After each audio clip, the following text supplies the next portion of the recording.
Тысячи людей на авиасалоне в Ле-Бурже смотрят в небо. Через несколько секунд на их глазах в воздухе развалится самолет, который должен был доказать превосходство советской авиации над западной. Обломки упадут на жилой квартал. Погибнут люди на земле и весь экипаж. Это будет не последняя катастрофа в истории машины, которую в Советском Союзе называли «победой в гонке», потому что на самом деле никакой победы не было. Была гонка, в которой проиграли обе стороны, просто по-разному. Увлекательные истории с забытыми крыльями.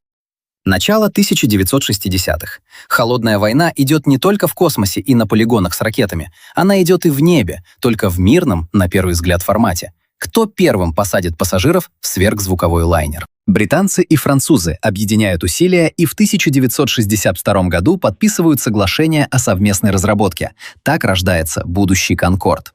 Проект анонсируют публично, с самого начала, с помпой. В Советском Союзе решения принимают на самом верху. Лично Хрущев дает добро на разработку своего сверхзвукового лайнера.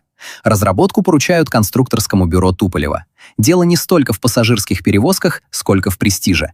Показать, что Советский Союз технологически идет вровень с Западом, а лучше обгоняет. Формально проекты шли независимо, но советская разведка внимательно следила за тем, что происходит в Британии и Франции, и это позже станет одной из самых обсуждаемых деталей всей истории. Сходство, которое нельзя было не заметить. Когда советские Ту-144 впервые показали публично, западные инженеры были в шоке. Самолет выглядел почти как зеркальная копия «Конкорда», тот же треугольный дельта-силуэт крыла, тот же длинный острый нос, то же расположение двигателей. Западная пресса быстро придумала прозвище «Конкордский», издевательская игра слов между «Конкордом» и словом «подделка». И для этого были основания. Позже стало известно, что советская разведка действительно добывала техническую документацию по западному проекту через агентурную сеть во Франции. Но здесь важно не упрощать. Похожая форма — это не обязательно кража чертежей. Дело в том, что законы аэродинамики на сверхзвуковых скоростях довольно жестко диктуют форму. Треугольное крыло и острый нос — это не эстетический выбор, а физическая необходимость для полета на скорости больше 2 махов.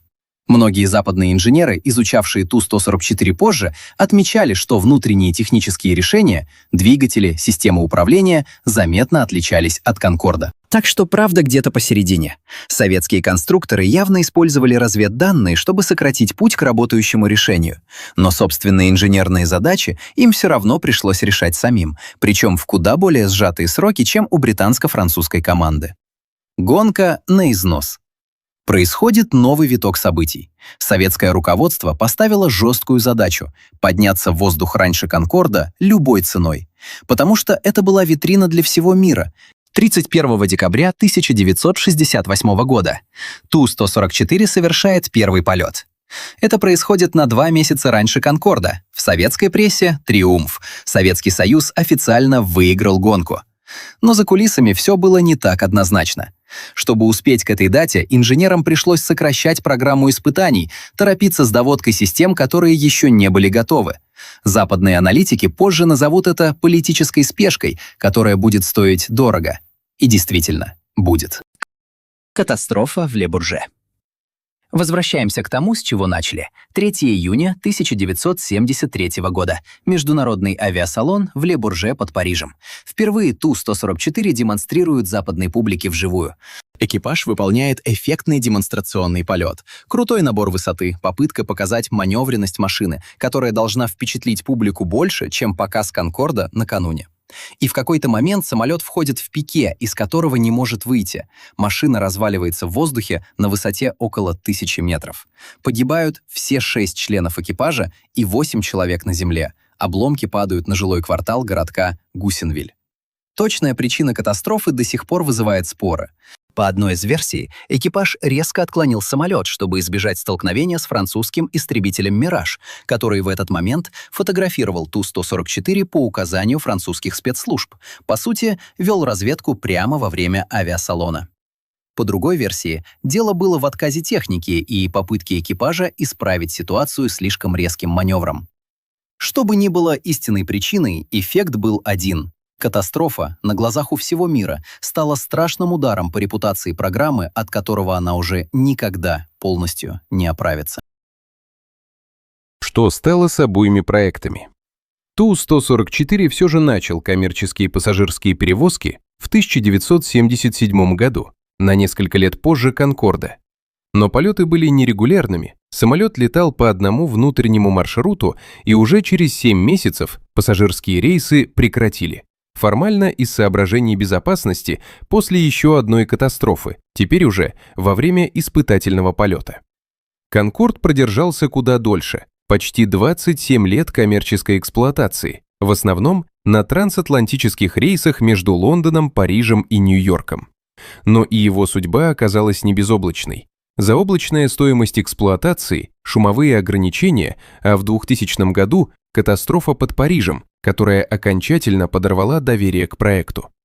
В 2003 году «Конкорд» тоже сняли с эксплуатации. Получается странный итог. Технологически обе стороны доказали, что сверхзвуковой пассажирский полет возможен, но экономически не оправдал себя ни один из проектов. Слишком дорого, слишком шумно, слишком мало пассажиров готовы платить за скорость такую цену. Что теперь?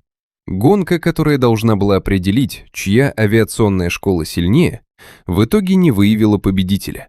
Выявила она другое.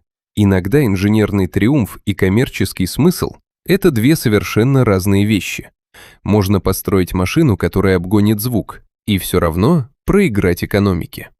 Сегодня ни один пассажирский самолет не летает быстрее звука. Возможно, лет через 10 это изменится. Несколько компаний уже разрабатывают новое поколение сверхзвуковых лайнеров. Но история Ту-144 и «Конкорда» остается напоминанием. Доказать «мы можем» не то же самое, что доказать «это того стоило». Если тебе интересны такие истории из мира авиации, подписывайся, дальше будет еще. А в комментариях напиши, как думаешь, стоит ли сегодня возрождать сверхзвуковые пассажирские перелеты?